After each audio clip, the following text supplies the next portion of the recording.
important aspect is that of linearity, and linearity entails scaling and additivity. When you have two properties of scaling and additivity, then you're linear. What is the scaling property? Well, if you input x and you output y, if I scale x by any amount alpha, if alpha is complex in the complex space, then alpha is complex. If it's in the real space, it will be any scalar constant.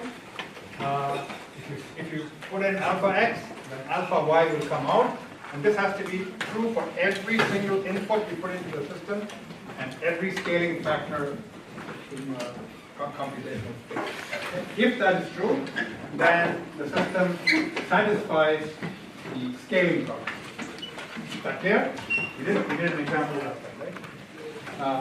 Then the additivity property is as simple as if I input x1 and I observe y1, if I input x2 and I observe y2, if I sum the two inputs up, if I input x1 plus x2, then I must get y1 plus y2 if the system has the additivity property, and this has to hold for every value, for every input, pair of input x1 and x2.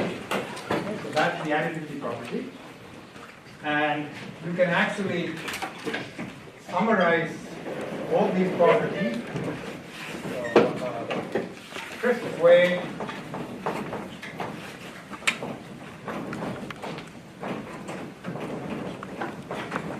of summarizing linearity.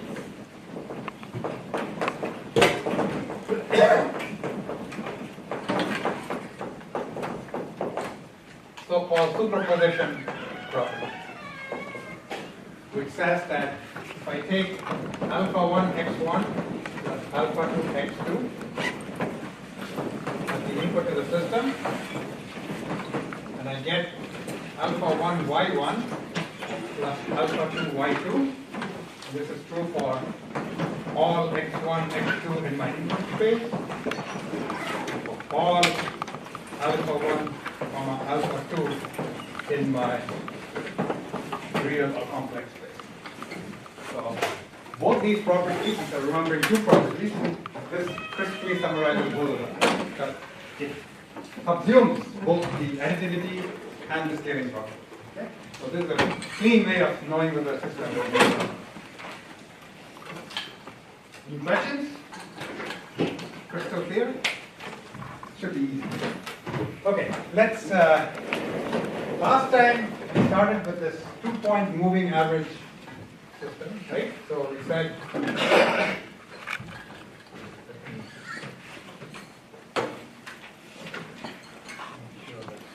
let me describe the system.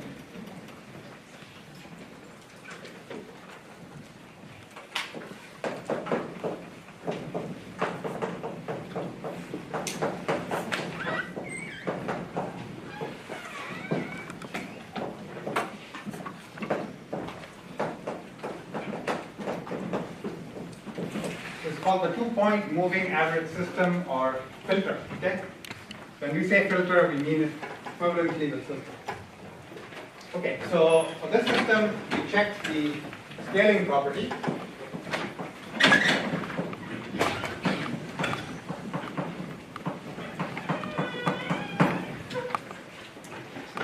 I'm not going to do it again, but we did it last time. And let's check the additivity.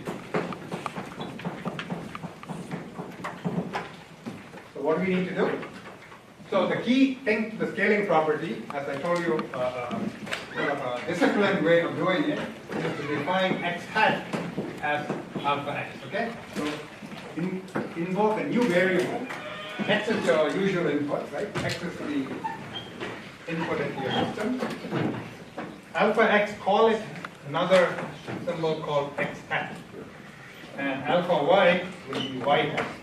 So when x hat goes into the system, analyze what comes out to the y hat, and call that y hat, and then you ask, is y hat indeed alpha times 1? So that's the way we do the scaling property. For the additivity property, we'll do something very similar. So this is the additivity property, right? So how do you test this? Let's define x tilde as x1 plus x2. Okay, so find some new symbol. So we're going to call this guy x tilde, and we call the output as a result of x tilde to be y tilde. Okay, so what I mean is that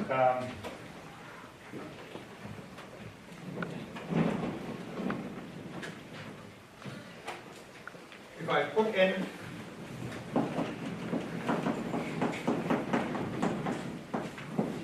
into my I input x1 plus x2, which is also called x tilde, into my system, black box H. What is the y tilde, the resulting output as a result of x tilde? When the system is given by the equation here. This is this characterization of the system. Some more seats around. Oh, you can sit, sir. You can sit there. Okay, so that's the system. So what is the what is y tilde then? Okay, so you feed in x tilde and don't worry about the fact that x tilde happens to be x1 plus x2 now.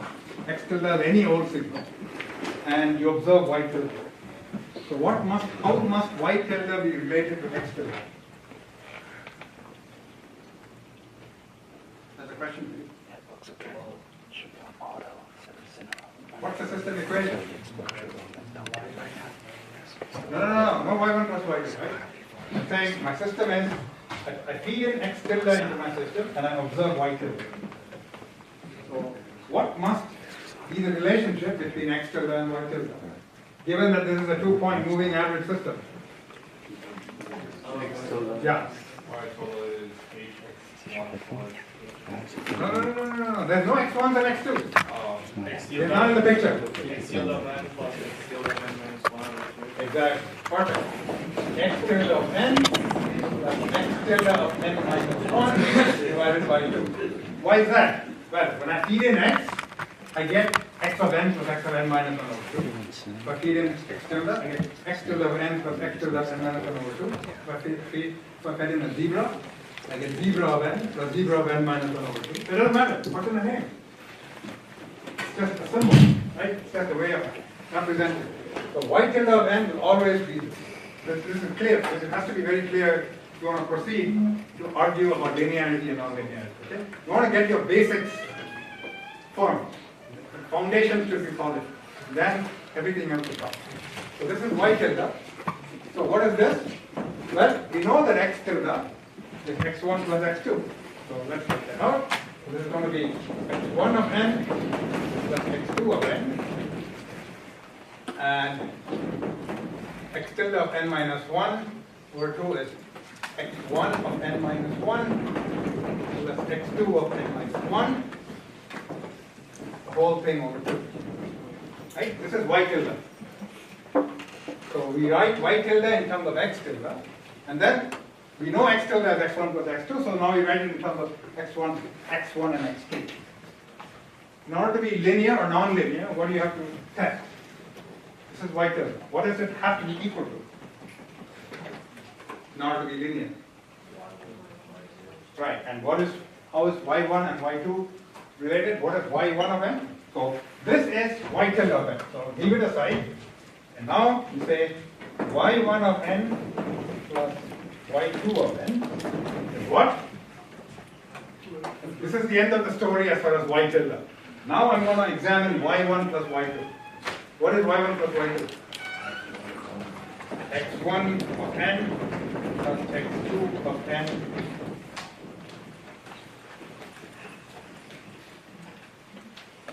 x1 of n plus x1 of n minus 1.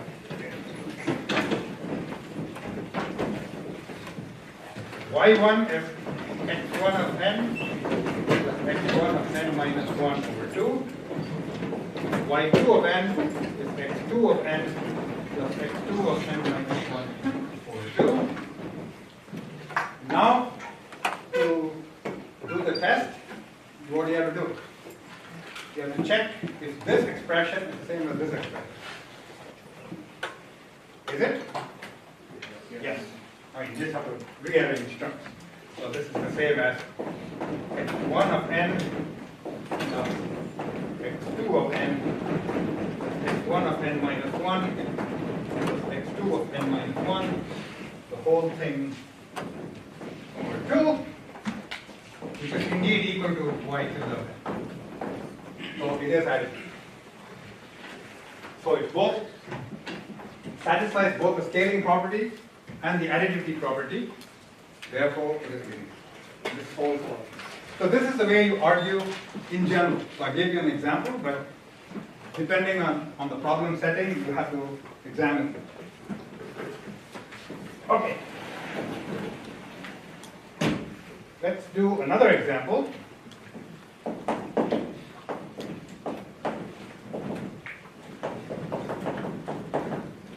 It's called the median filter. How's that? The system equation is that y of n is the median, which I will abbreviate by MED, of x of n minus 1, x of n, x of n plus 1. Okay, so what does the median do? Median of an odd number of items. In words, what do you do for finding the median? Like the median of a class rank, the score in the class. Median is often a statistic to use. So how do you do the median for a 3-point? 19, 21, 23. What's the median of 19, 21, and 23? 21, the midpoint. So you order them from, say, lowest to highest and take the middle guy. So it's always an element in the series, okay? So that if you have an odd number. If you have an even number, you have to average. There are two middle guys, so you have to take the average of the two middle. That's fine, you can do that. But let's deal with this problem. So yes. Recall that the median of a sequence of numbers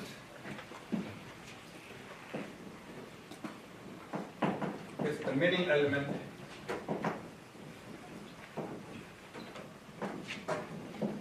in the sequence.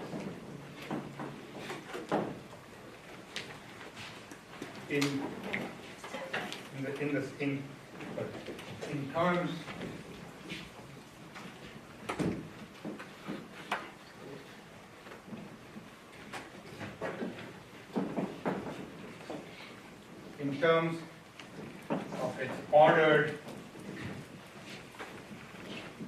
algebraic values.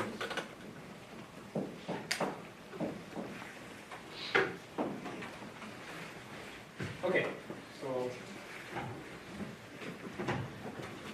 let's go back here.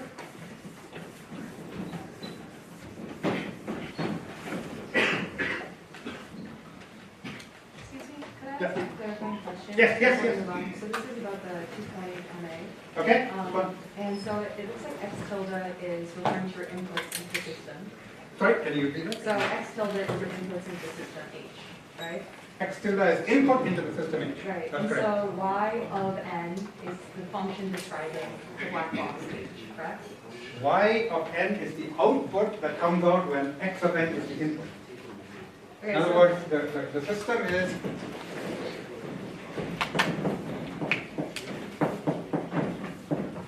so y is the name I give to the output when the input is x. Right. And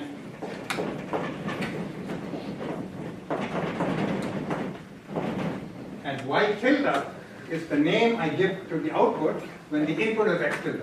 Right, that makes sense. Okay. And so when you were, yeah, I think I was just conflating or having a difficult time understanding y tilde n being the function that defines the system versus the output.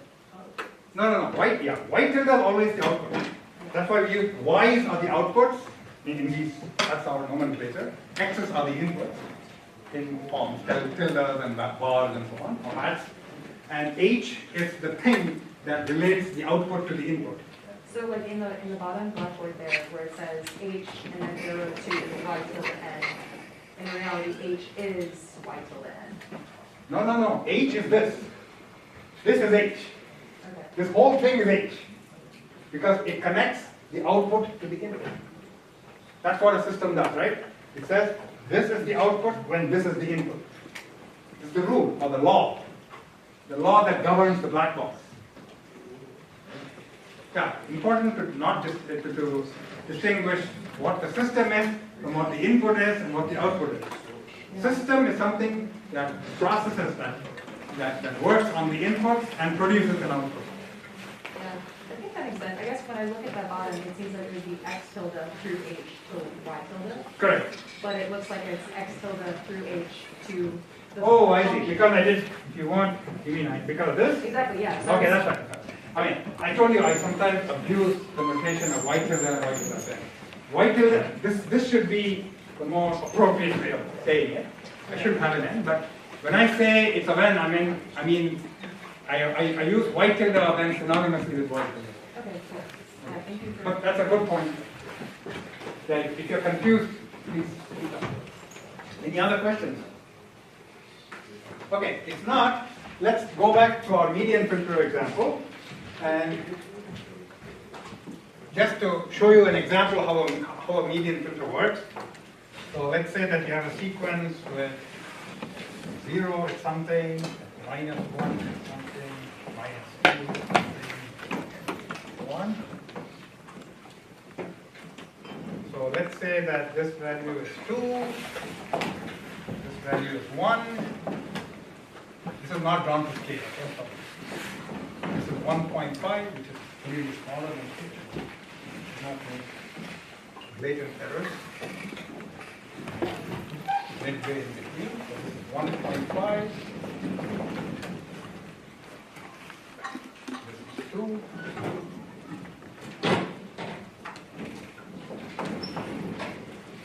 This is 1.25.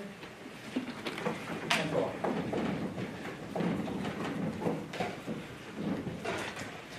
Okay, so let's say that this is my input sequence, X of n.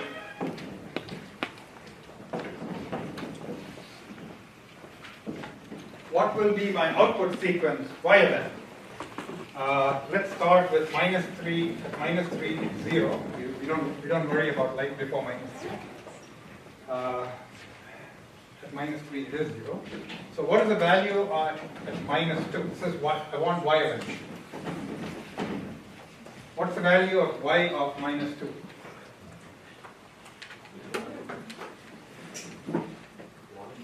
Yeah, you have to do the median of which three numbers? 2, 1, and 1.5.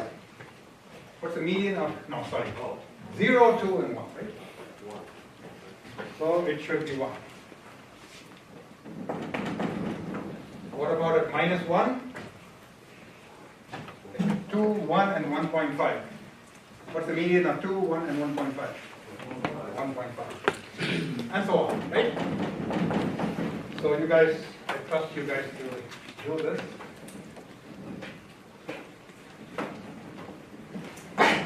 Okay, so this is Y of n, which is the median. So question for you.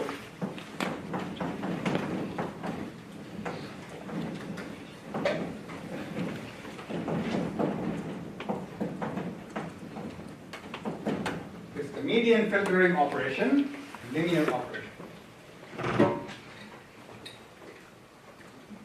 Got to put it to the test, right? First, what is your intuition tell you, if you have one? Yeah.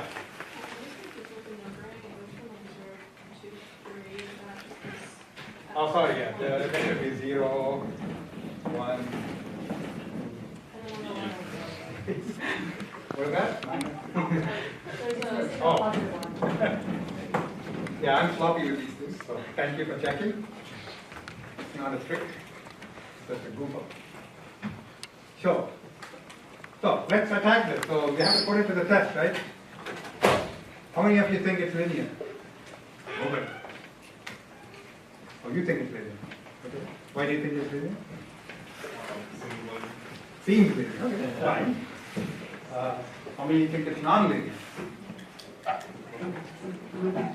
Good chunk of the rest of it. So why do you think it's non-linear? I don't think the additive property holds. What about the scaling property? I think that holds. Yeah, it does hold. Yeah. That's right. So your intuition tells you, yeah, the scaling property, because if I doubled everything, nothing is changed. The relative order is maintained, right? So the median of a scaled version is still going to be scaled version of what you had earlier. So the scaling property will indeed hold, but as was pointed out, the additivity property is suspect. How do you show that the additivity property doesn't hold? Counter example. That's the reason I'm doing this example, to show you that when you want to prove linearity, you cannot take one example and say, see, it's linear for this input in this case. You have to do it for every input and every scaling factor. But to show non-linearity, all it takes is one measly example to be thrown. Okay? You still think it's linear? No. Maybe not. That's good to have some people defending the beliefs. So how do you prove? What is the simplest way of showing nonlinearity for a 3-point median filter? It's called a 3-point median filter because it takes 3 points at a time. There are many ways, because there is a whole number of the counterexamples that show that additivity won't hold. Anyone want to take a crack at what might be probably the simplest example, counterexample? Yeah. So like two signals, I'm going to define inputs for -101, and the signal can be like -101, and the second signal can be -110. And when you sum them, there's no values that are 0, but the median for both is 0. Okay, that's. I think you're saying what I wanted to hear, but -101 Yep. and -110. -110 for the. These are like the output values for the two signals for like 3 consecutive values. Okay. Yeah, I think you got it. So let's kind of write it down to show a counterexample that is going to disprove linearity.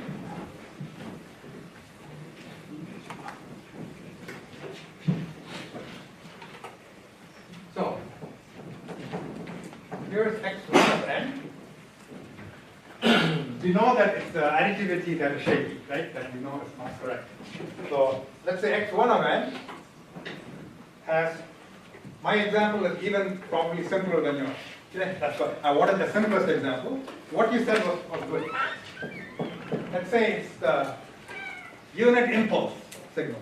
Remember, unit impulse means it has value of 1 and 0 and the value of 0 everywhere else.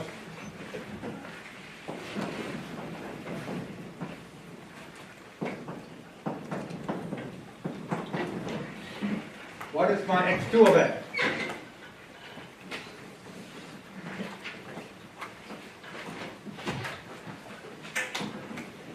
It's the delayed impulse by 1. Okay? Delayed impulse by 1. So it has a 1 at 1, 0 everywhere. So what is x1 plus x2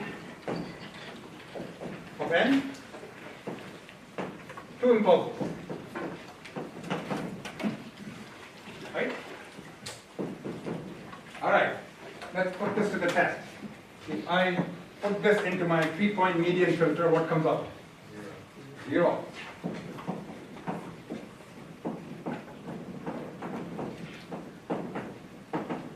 All zeros.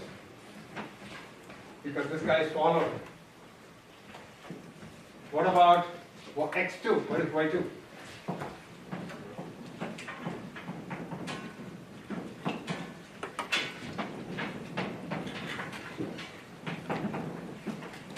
If I put x1 plus x2 into the system, what comes up?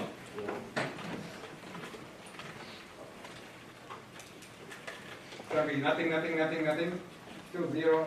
What is it here? It's going to be 1. and we go back. What is it at 1? And at 0, it's 1. What is it at 1? Also 1. This is y1 plus y2. So this plus this is not equal to what the system would throw. So I should actually, I'm being sloppy in my own notation. This is x tilde, and this is y tilde.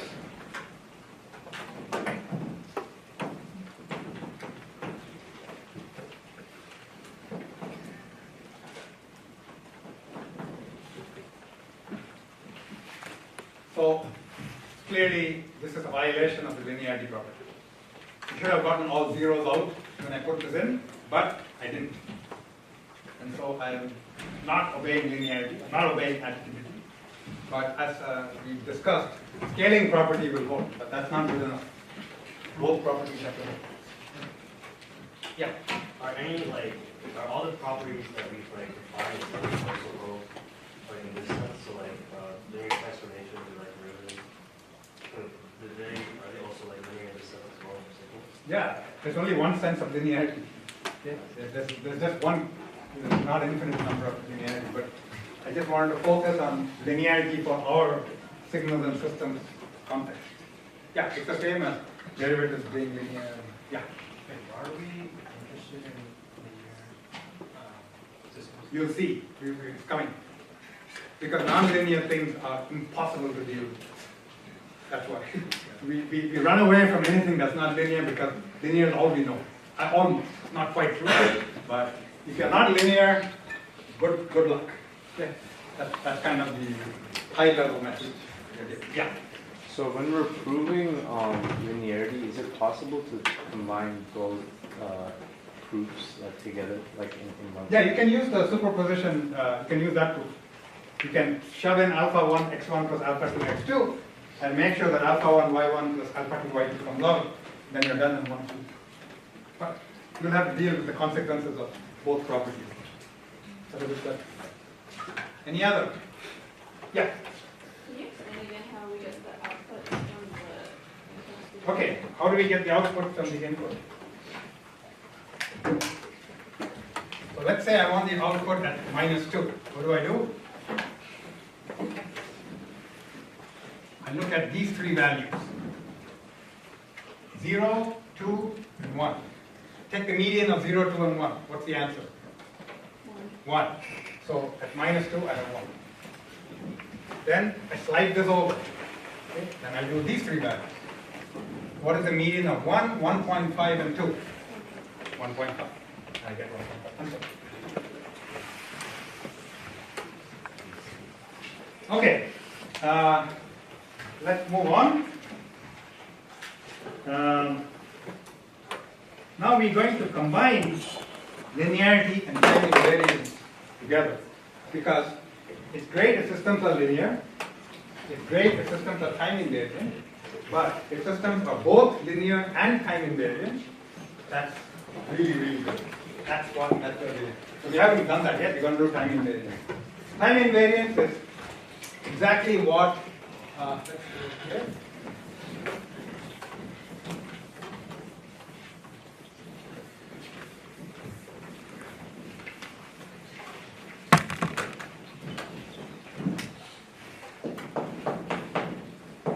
Stands for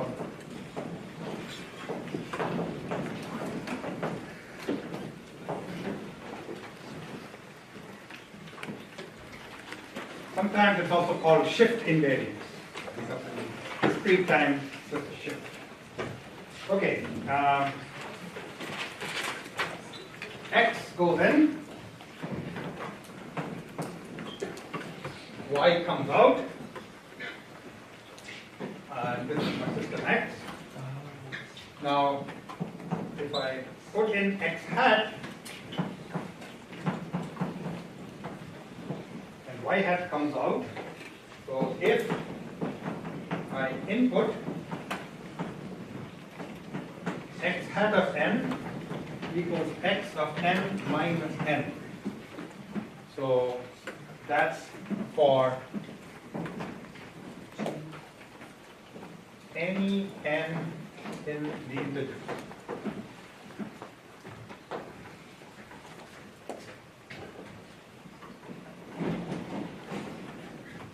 Then,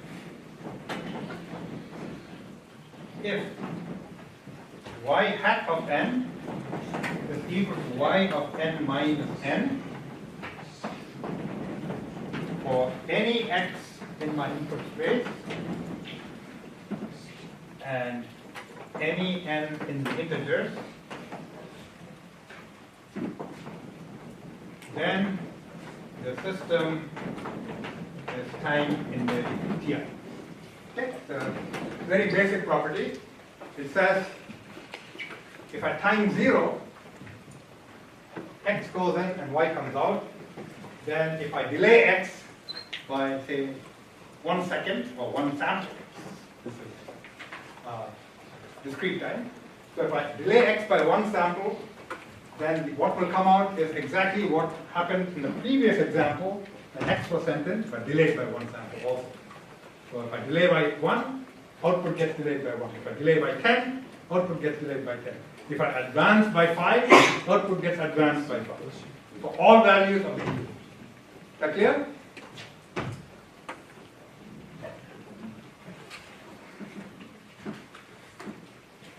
So what's an example of a system that is not linear, but which is time invariant? Just to invoke your thinking. Yeah. Nx. N times x. N times x. So why is n times x? What is it linear? I think so. What is n? Time. The time. Oh, you're making y to be y. Your full equation is y of n is n times x of n. So is that linear? Not linear. Yeah. And it's not even time invariant. That's neither. Because n is not a constant, right? N is also changing with time. That's not a. Anyway, I have to think more, but no, that's not the simplest thing that comes to mind. Simpler than that. Yeah. Maybe just take the medium filter. That's too hard. Y equals x. Y equals x. Y equals? X. Y equals x. Y equals x is what? The system does nothing, right? It's everything. It's linear, time invariant, whatever you want. So, yeah.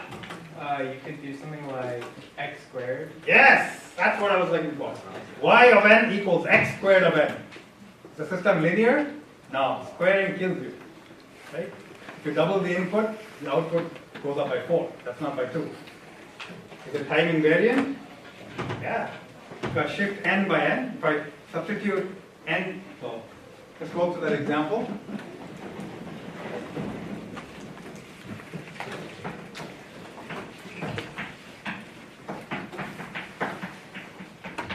Example of non-linear but time invariant system. Y of n equals x squared of n. So how do I test for time invariance? Well, I put in y hat of n equals y of n minus n. What will that equal?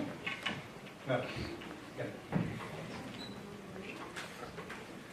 Y hat of n should be x hat of n quantity squared, right? Because I feed in x hat, I get out y hat. What is x hat? If x hat of n is x of n minus capital N, then y hat is going to be x squared of n minus n. And therefore, I preserve the time invariance property. But it's not linear. So just to show you that these two properties are not coupled. It could be one and not the other. You can also think about when you are not time invariant but linear. We'll actually get to that later. Okay. Let's not worry about that. Okay, now I want to combine these two together because that's when the power comes. The real power comes when these are both linear and time invariant. what happens then? That's when you have what's called an LTI system, which is what we're going to be dealing with for the rest of the semester. Okay?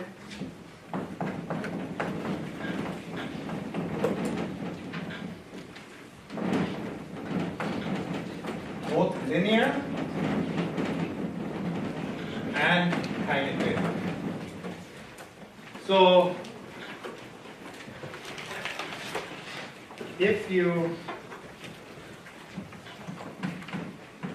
if I input the unit impulse, the signal, into a LTI, discrete time LTI system, we call it H. Discrete time LTI system. The output that comes out is given a special name, H of n. It's called the impulse response. Okay? Because it's the response of the system to an impulse. So it's the natural name. It's called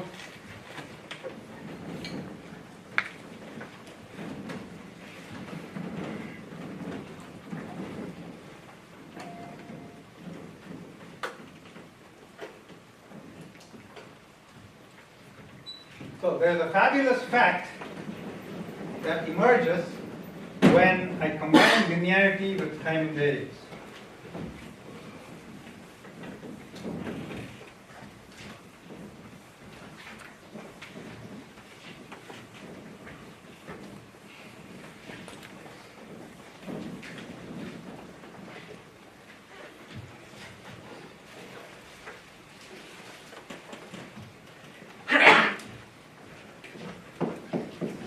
It's called a fab fact.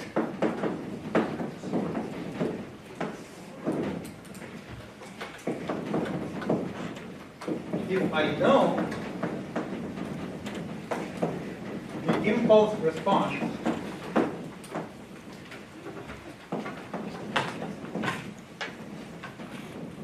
of an LTI system, and we're dealing with discrete time here. The same holds for continuous time too, but we'll get to that when we get to it. So if I know the impulse response H of n to an impulse to the LTI system, then I know the system responds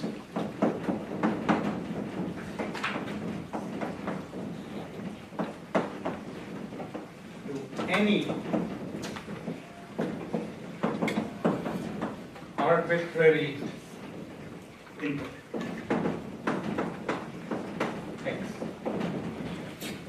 This is worth watching because this is quite a reduction in the amount of work we need to do to analyze LTI systems. So what is the statement? It says stick in a unit impulse into the input of an LTI system and observe the output that comes out and call that H of n. And that's called the impulse response. Then, what this fact is saying is that you give me any input and I can tell you the output. Pretty broad claim, right? Give me any input to the system, all I need to know is its impulse response, and I'll tell you the output. Any input. So first observe that this is a wow statement, okay? Because we are building up our machinery, and this is why we study linear and time invariance, because of this property, fitting in that. Yeah, question. You're saying, once you pass a delta, we get the output. You no longer have to pass in anything to H. No, you can pass in any damn thing you want. I can tell you what will come out. If you let me just observe what comes out when I stick in a unit impulse into the system, and I observe what comes out, I can answer any question you want about any input you give me. No, I have to observe the input, right? You can give me any input you want. The system doesn't need anything more than its response to a unit input. That's the DNA of the system. So that's a pretty big statement. So let's prove this. The proof is 3 lines. Okay? Because it just follows along all the properties we have studied. So that's why it's a nice proof.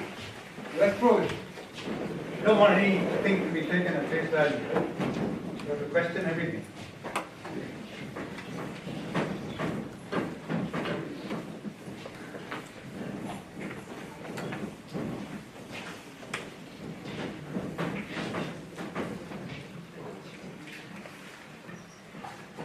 Okay, here's a discrete time LTI.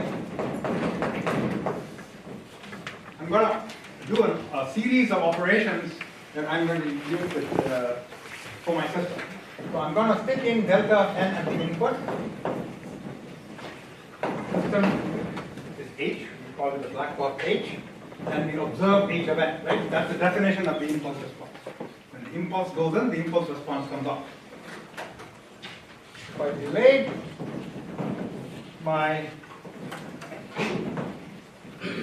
delayed my impulse by k, or advanced it, depending on whether k is positive or negative, right? If I stick in delta of n minus k, what will come out? Remember that? Yes. It's going to be the same output, but delayed by k or advanced by k, depending on whether k is negative or positive, right? That's the, why is this? Why is this true? Timing variance, right? Since H is time invariant.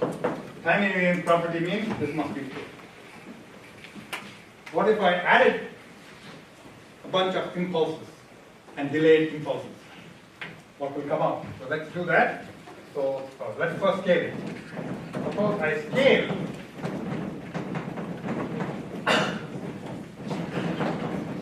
so I take my delayed impulse and attach a scalar constant of x of k. X of k is just some number, right? It's x at k. Doesn't matter what you call it. Think of it as an alpha, right? That we have been dealing with. What will come out? X of k times h of n minus k. Right? What is this due to? And specifically which? Scaling.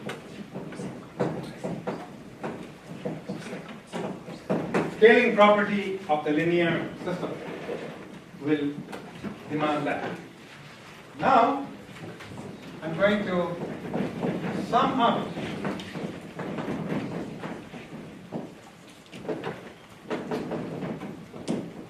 an infinite number, to be precise, of these scale shifted impulses, where the scales are x of k for the shift by k. Or what will be the output?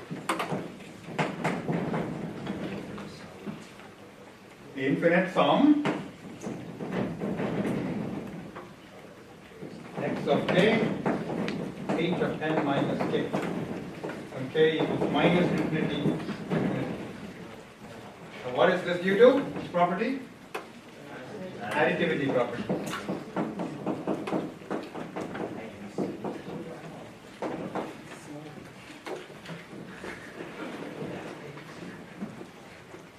Okay. What is the left-hand side?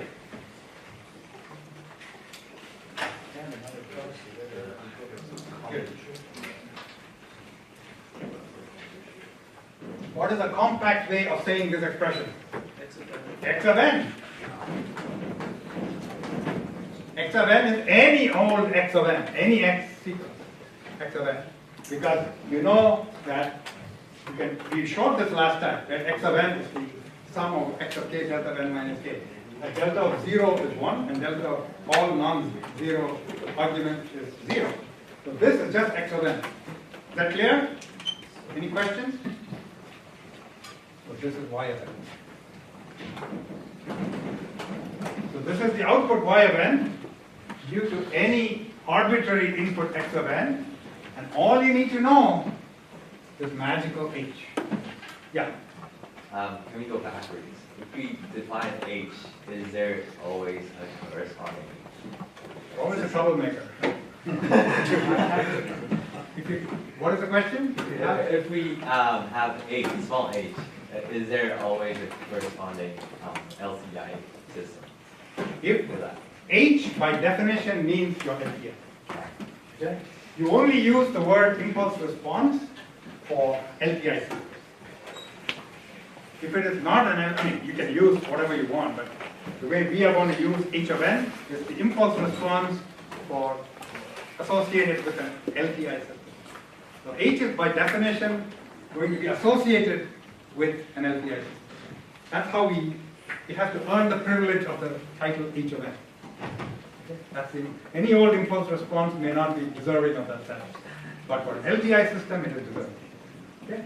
So this is a big result, and this is the basis for all the stuff we're going to do for the rest of the term for the most part. Okay? Yeah. So the difference is like with that input and with one sample of the H, we can get all. Not one sample. This is an entire sequence. Don't forget. This is H of n minus k for k minus infinity. I need to know the entire input unit impulse response of the system. H of n from minus infinity to plus infinity. But that's the definition of the impulse response. Right? You feed in an impulse and you observe the output, and you observe the output from minus infinity to plus infinity. Of course, in most cases, it will be finite. Yeah. Practically speaking, though, like, wouldn't we need like infinite computation to like actually? I mean, in practice, nothing is infinite. So everything is finite. So you truncate whatever you need to truncate. So x of n is nobody is going to live from minus infinity to plus infinity. You live from 0 to 10. Okay, that's 0 to 10. This is also 0 to 10. That's all. Yeah. Yeah. So is the x of k scalar arbitrary, or what exactly does it? X of k scalar is what? What exactly does it represent? It's just representing a scaling constant. It's like the alpha we carried around in the earlier cases.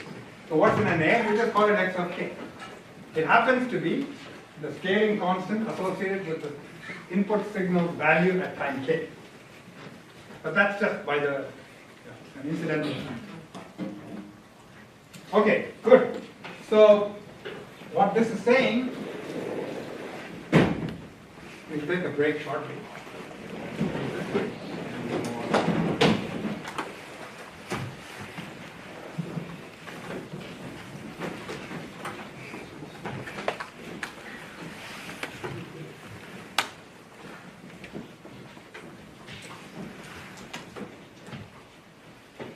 So if I have, say, 0, 1, 2, say this is my input signal, 1, 2, and 3. Anytime I don't have any non-zero values, you should assume they're zeros, okay? I'm just not plotting. So if this is x of n,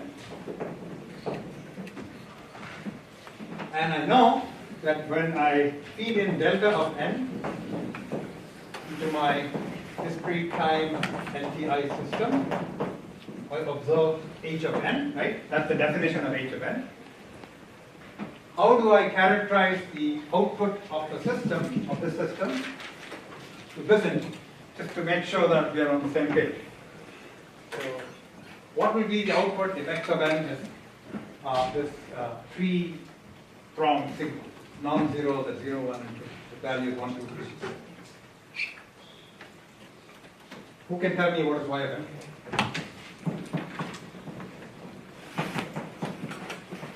We just derived it. But now we have to use our derivation. What is the output of this input? This input. So if I feed in x of n into my h, and y of n comes out, what is y of n? Yeah. So the input would be like a sum of like the scale deltas offset by like the first one. Let's write it down, term by term. There are only 3 terms. So let's go term by term. 1 times h of n. 1 times h of n. And then 2 plus 2 times h of n minus 1. And then finally 3 times h of n minus 2. Excellent. Everybody get that? Good. So this is an example of showing power of having understood the discrete time and the yeah.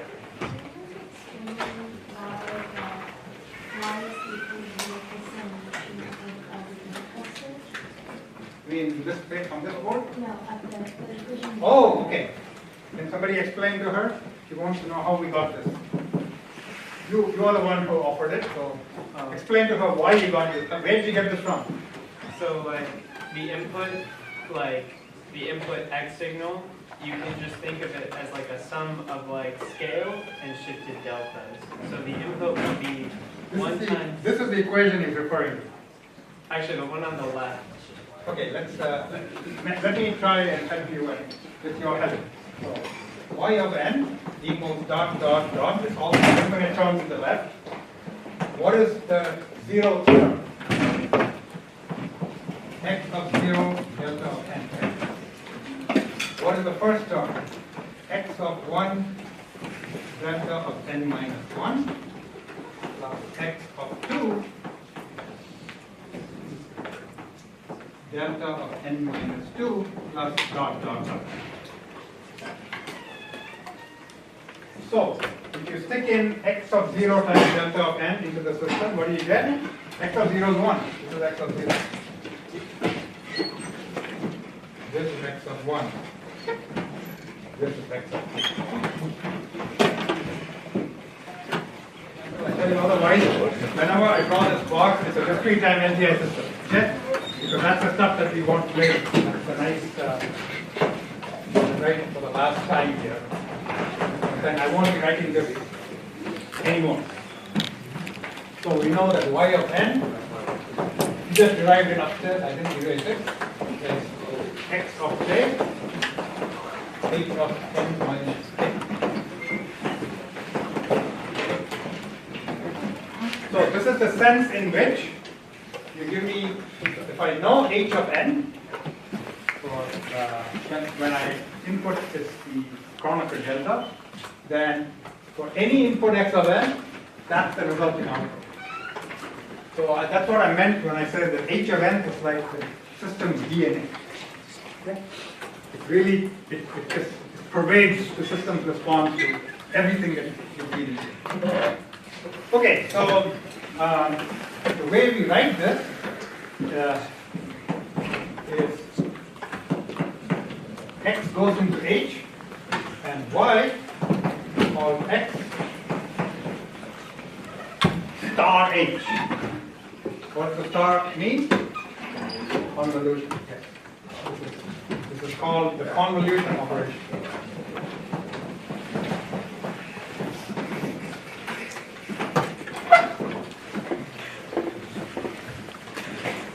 Okay.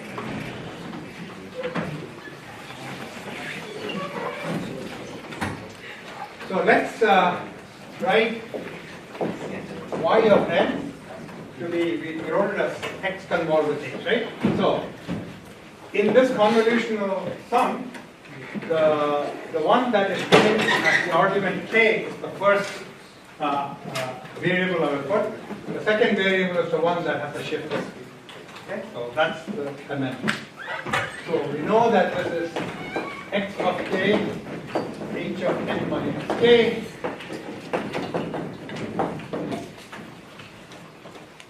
Okay, so let's see whether we can swap the roles of x and h. Okay? How do I do that? Let's introduce a dummy variable L to be n minus k. So I want the h guy to have the unshifted version. Okay? So what will that mean? So we know that n equals L plus k. Right? So y of n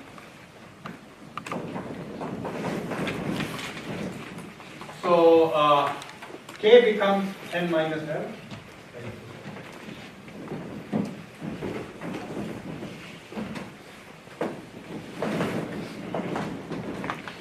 So I will have h of L, right? N minus k is L, so h of L. X of k, but k is n minus L. And what does L go? K goes from minus infinity to infinity here. So what will L go? Same.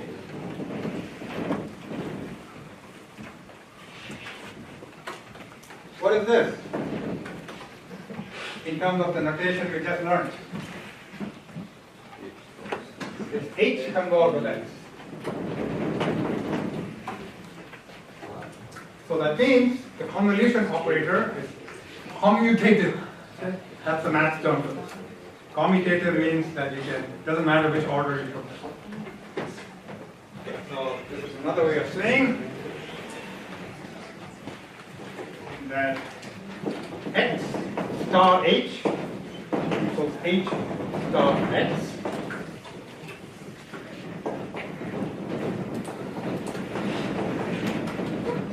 Convolution is commutative.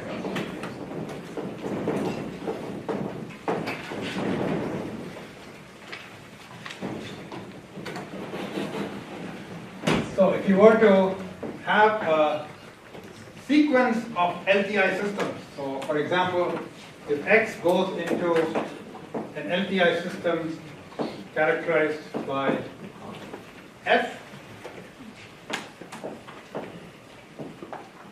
and then goes into another one characterized by G, and the output is Y, we write X of N here, Y of N here. So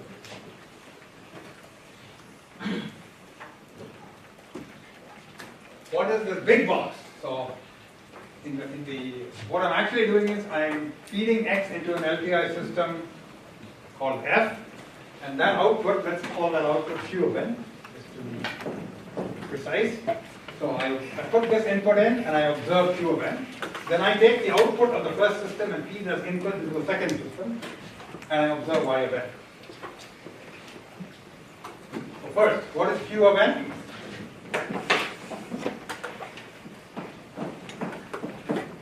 The way you write this, by the way, is that Y of N is X conjoined with H bracket F. Okay? So this is the notation for doing a convolution operation, saying that Y is X conjoined with H. So what is Q? Now let's say that F and G, small f and small g, are the impulse response of the big F, big G black box. So what is Q? X star F. And what is Y in terms of Q? Q star G. Not to confuse Q and G. Okay.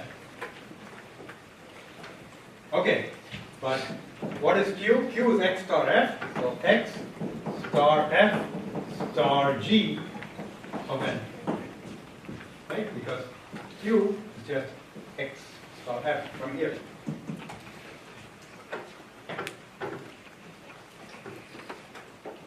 So I can write this as X star H of N. If I asked you what is the equivalent LTI system between input X and output Y, if you call that H, that's a big box. That has the little F and X next to it. What is H? So this equation, F star G. So you know that.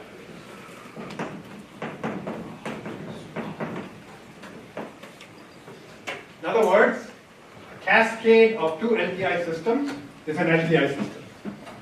H is going to be LTI. Why is that? Well, you can go back to first principles and show that you can test. This is an LTI system, so if I feed X in and I get Q out, if I have delayed versions, I get delayed versions. Scaled versions, I get scaled versions. Some will get some. Same thing goes here. So end to end, they're also LTI. You can convince yourself. Okay, no. That's fine. Yeah. Does that also imply that LTI systems are permutation theory? Permutation. Problem? These are called commutation. Commutative. You can commute. You can compute the role of the signal and the filter. Instead of signal going into a filter H, I'll get to it later. You can swap the role of H and X if you only want to know the output. Yeah. Linking method, are they associated? Because, even if we didn't put X of n, but you Yeah. put F and G. Yeah, you can put these, you can put brackets around any of them, okay? It's all good to go. In other words, I can take X star F star G, you can write this as this, you can also write it as this. Okay. You can put the brackets anywhere. You pass it X to G first, and then pass it to Ah, let's do that, that's the next point, yeah. Like- Can I swap the order of G and F? Yes, Yes, absolutely. That's what you. That's a good, that's what you meant, then absolutely, and in fact, that's what I was gonna discuss next. You beat me to it. So let's go here. So first, this thing is that X of n, this is equivalent to X of n goes into a big box H and Y of n, and H is related to F and G, like so. But you know that F and G can also be swapped. So you can also write this as X star G star F. Because we just showed that it doesn't matter the order in which you write it. So you can see that if I take X of n and stick it into G first and F second,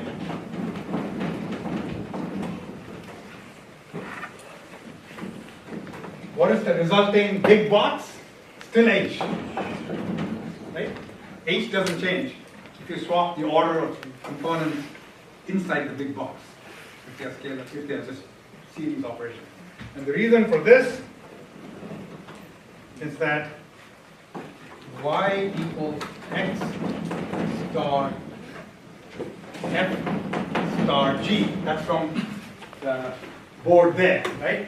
Because y is x star f star g. That's the order in which I did things, which we showed is the same as x star g star f.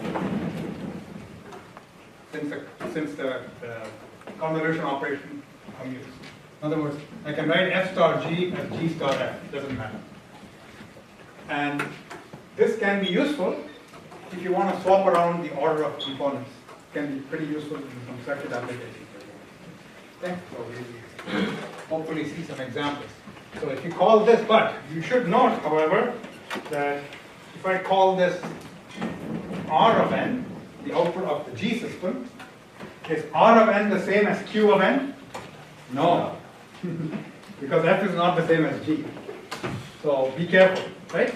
So if you poke inside the big box, individual signals are not going to be the same. But at the output, you get exactly the same. Is that clear? Any questions? Yeah. So are you saying that like any signal inside the box is not the same, or like could there? No, this signal is not the same, right?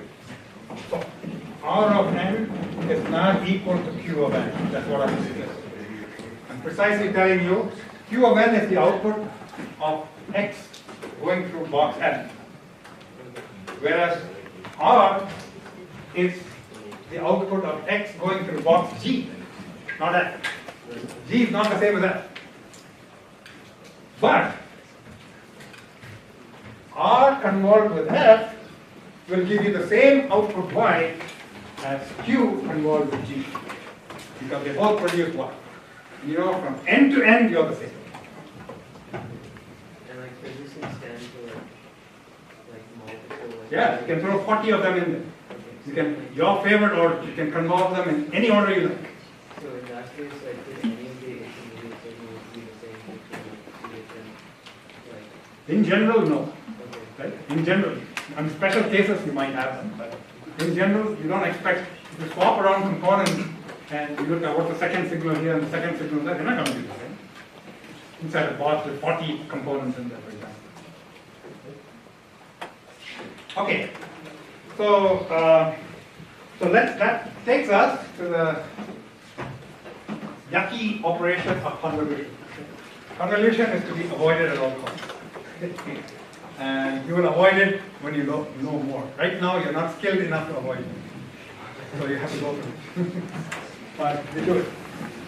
And definitely go to discussion this week, because they're going to go through the manual operation of convolution with you for many examples. Do not miss the discussion on Friday.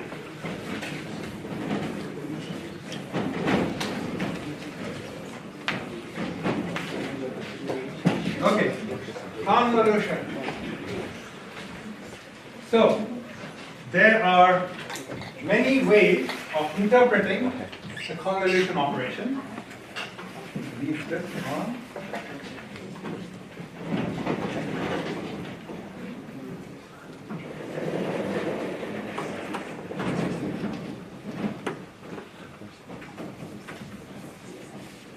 So, I'm going to show you 3 perspectives to doing convolution.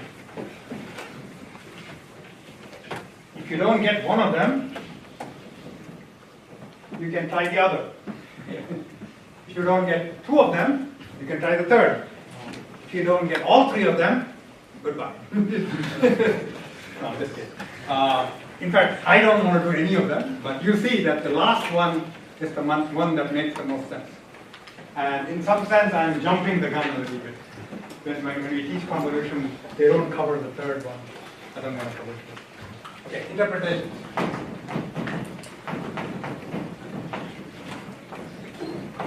Interpretation 1 is the input perspective.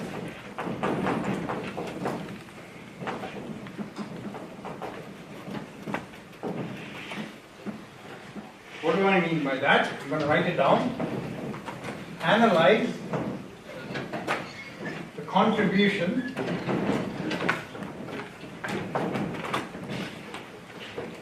of each input component of the signal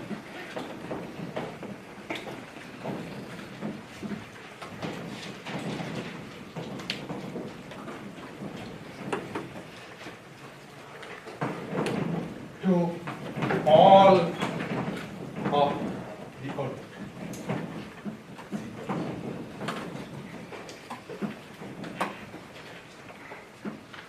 And some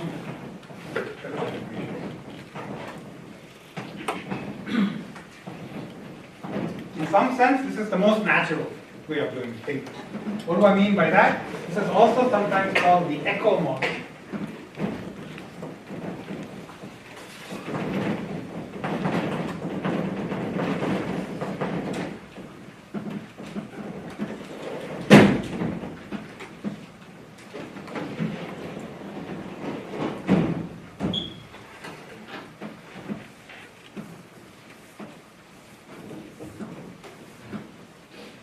So let's take a concrete example. Convolution is best shown through examples, and to get good at it, you have to do many examples. We'll show some in the homework for you. So let's take the same input signal that we considered earlier. It was 3 input, 0, 1, 2, 1, 2, 3. So this is my input. Goes into my box. Note that I have replaced the big H notation for the box by now the impulse response of H, which is equivalent. Because once I know the impulse response, I know everything about that system. So we will often replace it with big H and little h, that's what they mean. And what is y of n? We saw earlier when we just did it, just before the break, that this was x of 0 times h of n plus x of 1 times h of n minus 1 plus x of 2 times h of n minus 2. Right?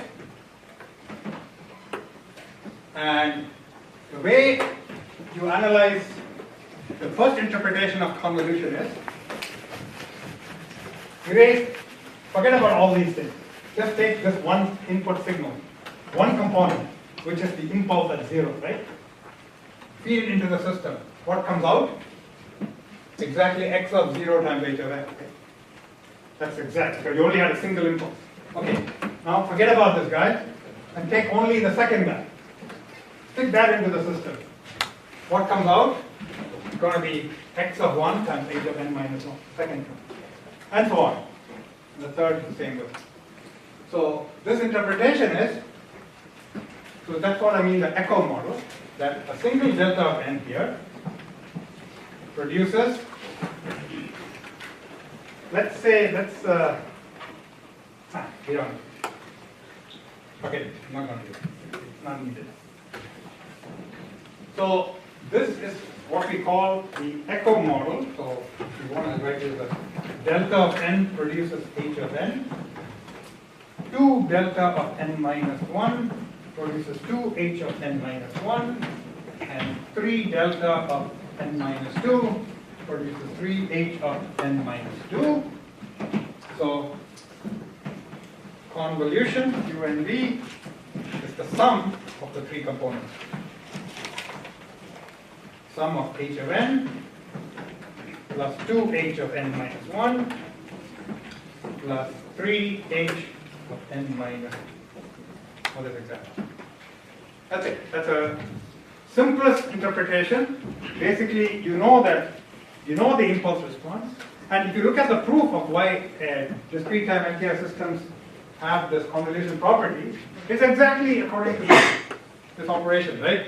You stick in an impulse, measure the output, stick in a delayed impulse, measure the output, take all and scale them according to the input signal size or values. Any questions on this? This is fairly straightforward, but when would you do which? In terms of, well, let me get to interpretation 2. Interpretation 2 is the one that's a pain. Generally.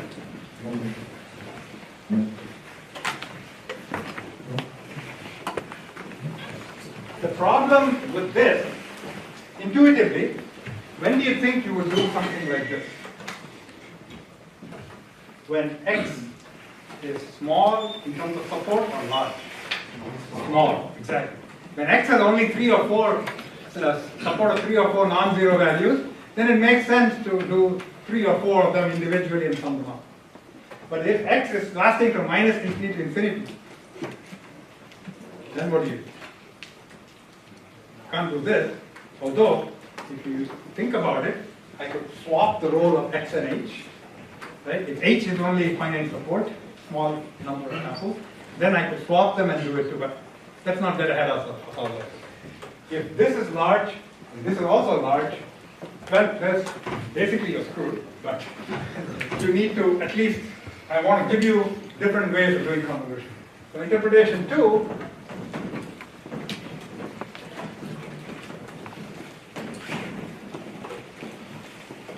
and this is by far, from my past experience of explaining to students, the most confusing.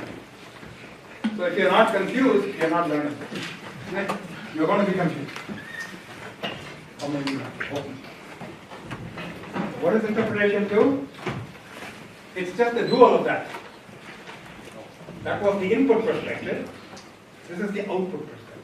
Okay? So this is the output. I'm going to write this as the output perspective.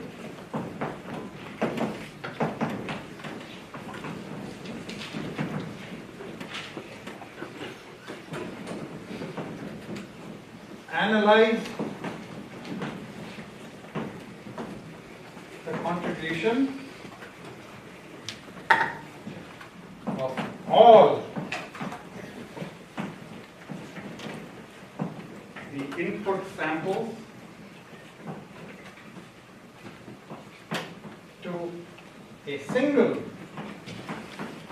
output sample.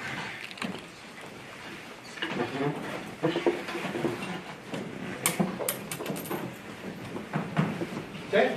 And it is also known as flip and drag because of the operation that's involved. You're going to flip and drag or flip and slide, sometimes called slide. Okay? What does this mean?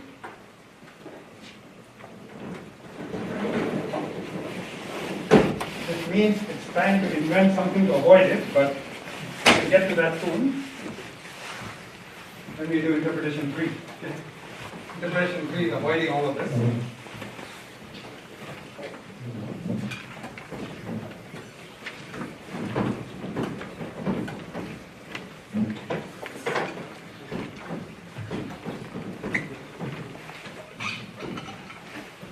So let's take our example.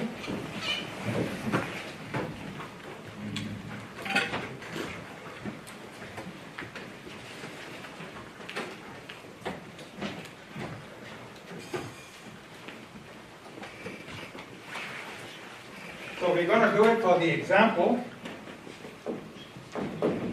of the 2-point moving average.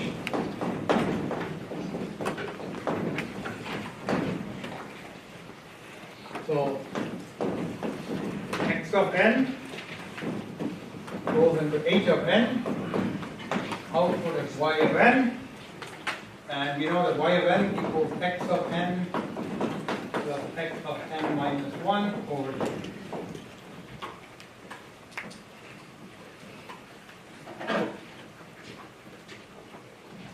So first is you have to find the impulse response of my 2-point averaging system. How do you find the impulse response of my 2-point averaging system? What is the definition of impulse response? Response to impulse. So what do you stick into the input? Kronecker delta. So what happens if x of n is delta of n? Then the name y of n becomes h of n. That's the definition of h of n. So to find the impulse response, make x of n equals delta of n. Right? That's when the output will become that, and you see that h of n is equal to delta of n plus delta of n minus 1 over 2. What you want to plot it?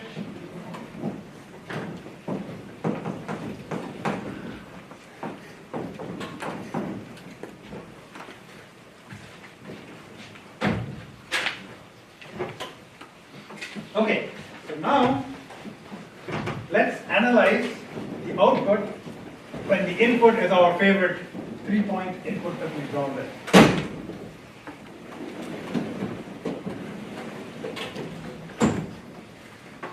This is our flip and drag method. Let's do the flip and drag method on the board. And if you're good at plotting, this is the method for you. Marriage made in heaven. You love plotting. But to do this, you should be expert. If I gave you a plot of, say, h of k, a function of k, you should be able to tell me what is the plot of h of 5 minus k. Like this. Okay? Now think about it. Quickly give it. If you do that, if you're good at that, then this method is for you. If you are not, then avoid it. So x of n is going to be 0, 0, 1, 2, 1, 2, 3, right? It goes into h of n, let's draw the impulse response inside the box. What I like to do. Nice compact form.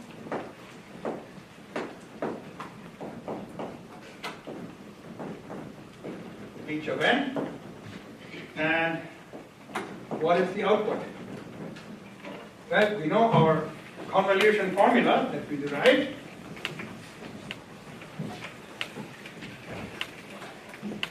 So you know that y of n is equal to summation of h of l x of n minus l.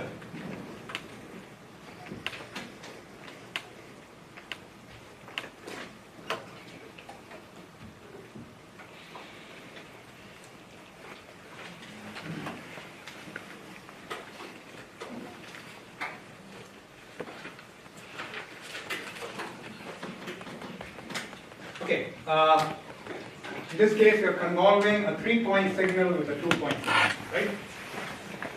So what do you get at the output? So let's write this out. So y of n is going to be, so let's call,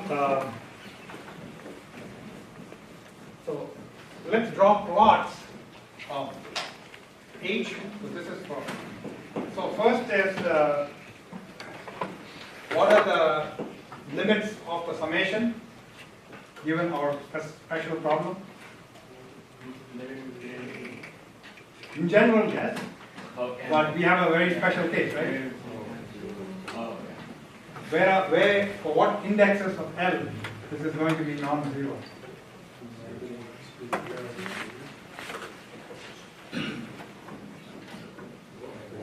Only 0 and 1. Because h of L is only for 0 and 1. Right?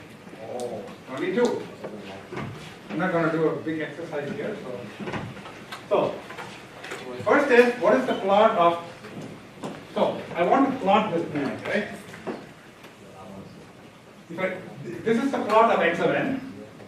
I want to find the plot of x of n minus L, right? Now, in this, L is the running variable and n is a constant, right? N is fixed. So, to be very clear, what is x of minus L as a function of L?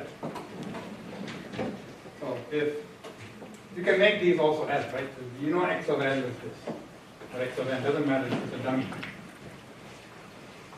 So x of n is goes 0, 1, 2, it ramps up. So what does x of minus L look like? Ramps down, starting at, right? This is 0, this is 1, this is 2, this is 1, this is 2. Here are the lollipops. You agree this is x of minus L. So that is the n equal to 0 term. So y of 0 is you do a pairwise multiplication, pointwise multiplication of h of L with this object. So at n equal to 0, it's going to be h of L times x of minus L. What is it at n equal to 1? It's going to be h of L and x of 1 minus L. So what is x of 1 minus L? It always throws people off. This is why it's confusing.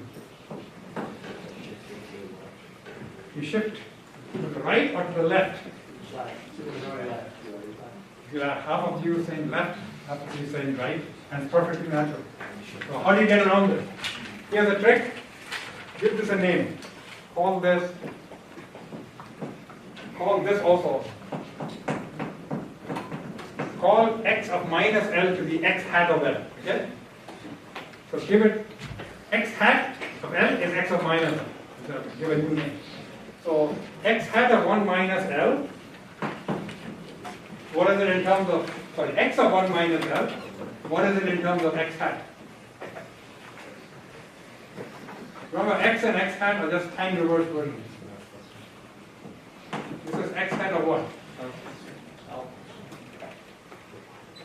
Take this and flip it, right? So, what is the minus of 1 minus L? L minus 1. L minus 1. Everybody see that? So, if x of minus L is x hat of L, then x of 1 minus L is just x hat of L minus 1. So, I gave you a plot of x hat of L. Now I'm asking you what is the plot of x hat of L minus 1. So shift to the right by 1. Right? So what are these indices? For x of 1 minus L?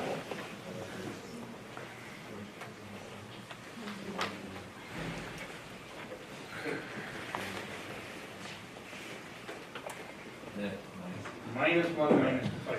I knew there was something. That should be minus 1 minus. I always make plus minus. Your hand down? Yeah. That was okay, good. I should have asked you earlier. Alright, so what is this thing shifted to the right look like? -1, 0, and 1. Right? I'm not going to draw the values right now, that's why I drew the RAM. So this is x of 1 minus f. So in general, again, if you want to know exactly how to do this, always focus on the arguments. Okay? So in the argument, so in general, what is x of n minus l going to be? By extrapolating from this argument. Where is going to be the first value of this guy? So first, you set n minus l equal to 0. That is x of 0. What is x of 0? X of 0 was 1. So you know that whatever it is, at l equal to n, you're going to have a value of 1. You've got to have it, because you know that x of 0 is 1, and x of 0 happens when l equals n. So this is l. Okay? N is fixed. N is a fixed number. L is sweeping around. So at l equal to n, you must have the value of x of 0, which is 1. What about at n minus 1? When will l be, when this is n minus 1, what value will you have? You'll have 2. And then finally at n minus 2, you'll have the value 3.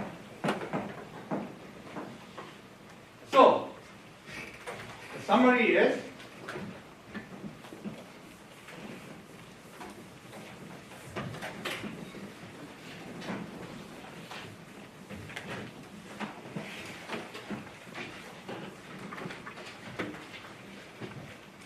that so x of n minus l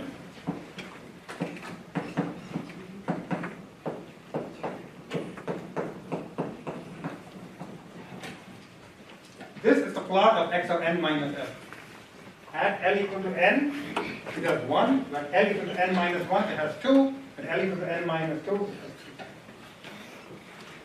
So this is essentially, we are saying, if I gave you a plot of x of n, can you plot x of n minus f? Okay? Essentially, that's all we're asking. But you can get tricky if you don't not careful. Now, what are you supposed to do? You're supposed to convolve this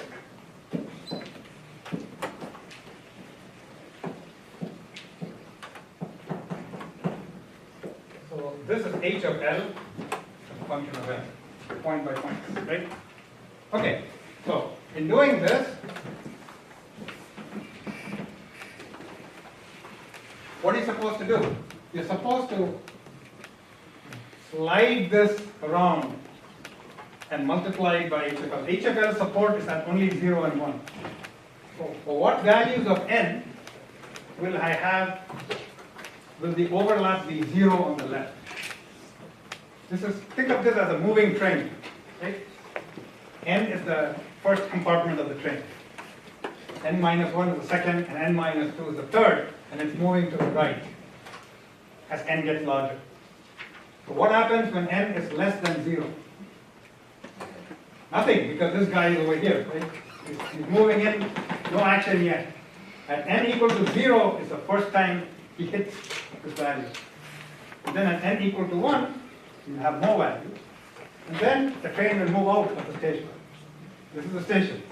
This is the train moving in. At what values of n will the train be completely out of the station? When n minus 2 is greater than 1. Because that's the last compartment of the train and has just left the station. Because that's the way to visualize it, okay? So basically, you can see that y of n is h of l x of n minus l for n less than 0, y of n equals 0. Right? For n less than 0, as I said, the train has not yet arrived. Okay. Then for n minus 2 greater than 1, y of n is also 0. The train has left the station. Okay? When the train and the station have any overlap, that's when you have some non-zero output. And Otherwise, for n equal to 0, you'll see that y of 0, what is y of 0? That's when n is 0. When n is 0, you have only overlap with half times 1. This is going to be a half. And so on, right? So if you work it out,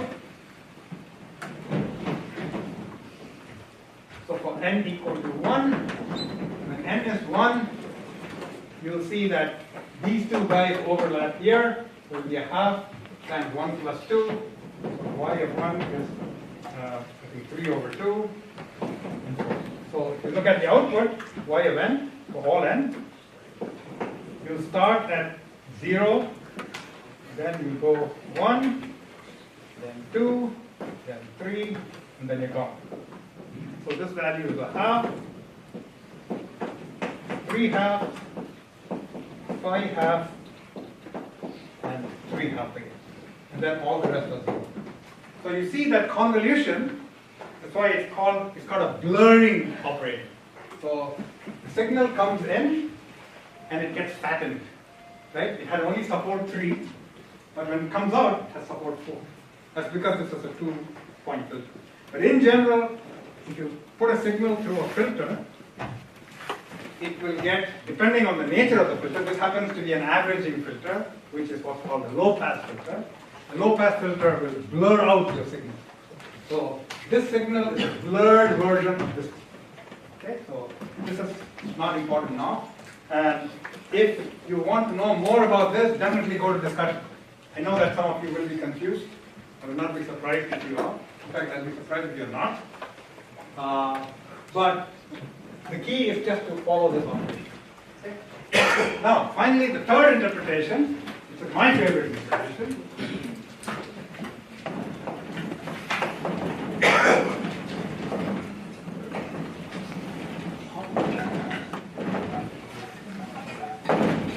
is to do polynomial multiplication. Okay? Wow, finally, back to familiar ground. Yeah. Oh, sure. Yeah. Is that good? Okay.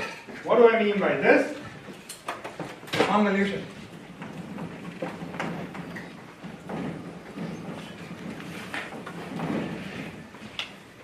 So, we know H. So I'm going to change notations a bit because we've been dealing with X's and Y's, but now I'm going to put the two convolving guys as F and G and the output as H, okay? Just bear with me. It's all the same stuff anyway. So we know this to be true, right? H of n. This. And let's take a special case of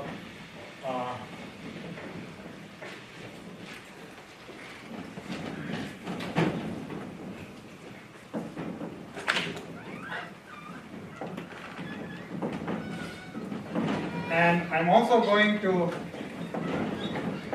use the shorthand notation where f of 0 is going to be f subscript 0. Okay, I'm going to use this shorthand notation because you're going to keep carrying it around. It's too painful to write.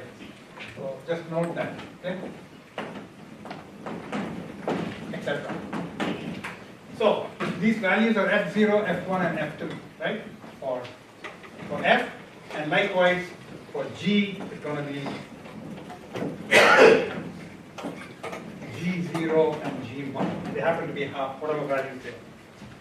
So I'm going to make a polynomial version of the sequence. What's the sequence after all? It's a bunch of coefficients, right? You can make them coefficients of a polynomial. And I'm going to call that polynomial f hat of x and g hat of x. Okay? I'm going to polynomialize. It's a bad word to say. F and polynomialize g. Okay, so what is f hat of x? I'm going to write it as summation of f sub n x to the n. Most natural way. So f0 is a coefficient of x to the 0. F sub 1 is a coefficient of x to the 1. F sub 2 is a coefficient of x to the 2. And so on. For all n. Likewise, g hat of x is going to be g of n x to the n.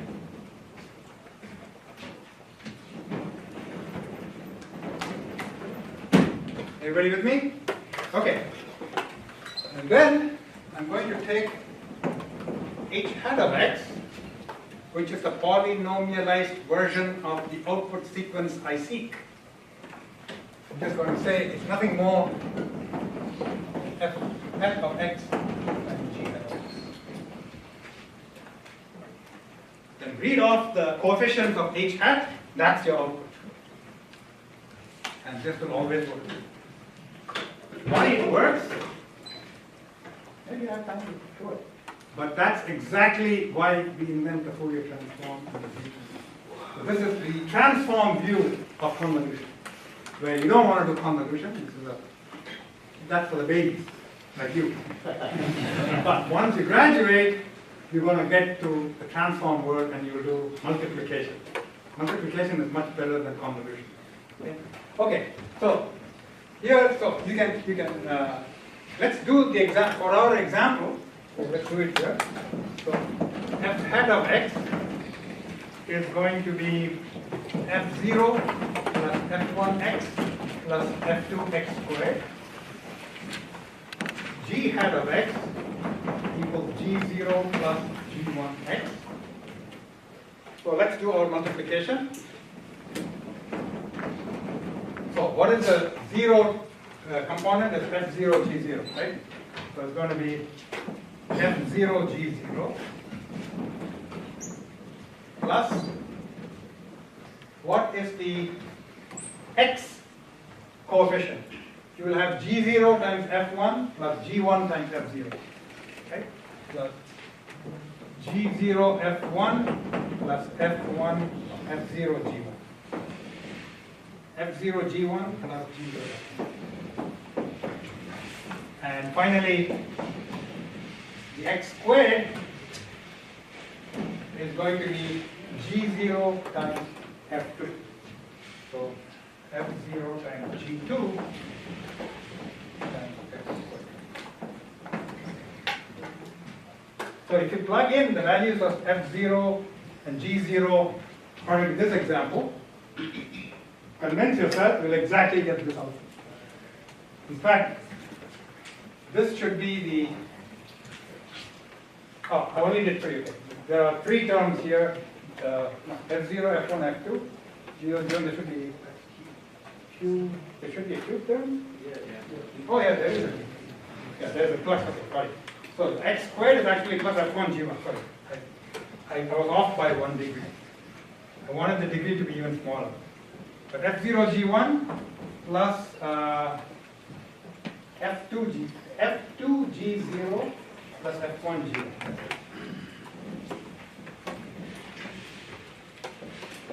f2 g0 plus f1 g1 times x squared. And then finally x cubed term is going to be g1 f2.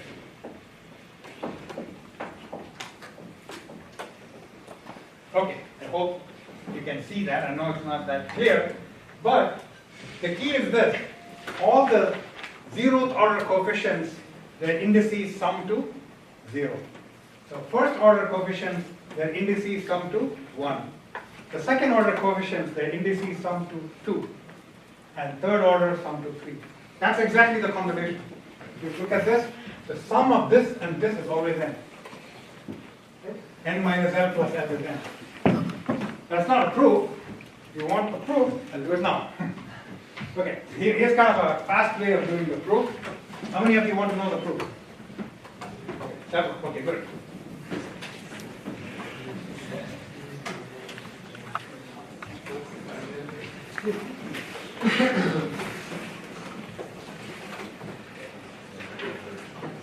Okay, so let's write out, let's use our notation that we used here. Let's do it here. So. Let's do it here. So h hat of x, right?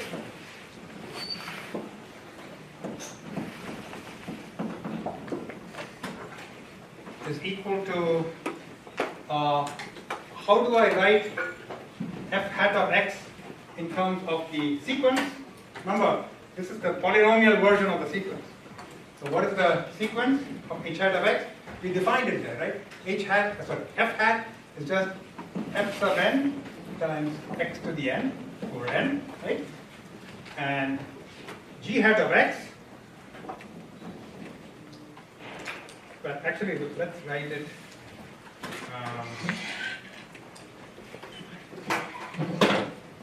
No, you're going the other way. Sorry. I'm going to retrace my steps. Let's write h sub n, which is the output, right? H is the output. H is the convolution of f and g. So we know that h of n, by definition of the convolution operation, is the summation over k of f sub k and g of n minus k. Right? That's a convolution operation. Exactly the shorthand form. So let's write it here, which is equal to, so h of n is equal to summation over k, fk, g of n minus k. So h hat of x is the polynomial version of this, which is what? What is the polynomial version? It's just the h sub n x to the n, right? That's the definition of the polynomial. But h of n is given by this, so let's stick that in. So this is equal to the summation over n of summation over k of f sub k g of n minus k x to the n, right? All I did was I replaced hn by the convolution of f and g from this expression. Okay, now let's do this following trick. Summation over n. Let's swap the order of summation. Let's first sum over k rather than over n. And let's write f sub k, since k is attached to f sub k. And then you have the summation over n. Let's leave some room here. You know why? Then you do the summation over n of g sub n minus k times x sub n. I just rewrote this by swapping the order of the summation, which we can always do this. Okay? Mathematicians may frown under some conditions they won't convert the blah to that. So this is the expression. Now, notice what I can do. I can take an x to the k term here and write this as x to the n minus k. Okay? But it's still the same. I didn't do anything. I did n minus k and k. Sum is still n. I take the x to n and split it up. But what is this guy? F hat of x. And what is this guy? G hat of x. Done. Proof. Just prove that h of x, h hat of x is just f hat times g. And this is kind of, get ready for seeing things like this. This is the nature of the proof that will happen when you do Fourier analysis. In fact, in Fourier analysis, x is e to the I omega. When you put in x equals e to the I omega, you get the discrete time Fourier transform. The same thing. So that's how it's always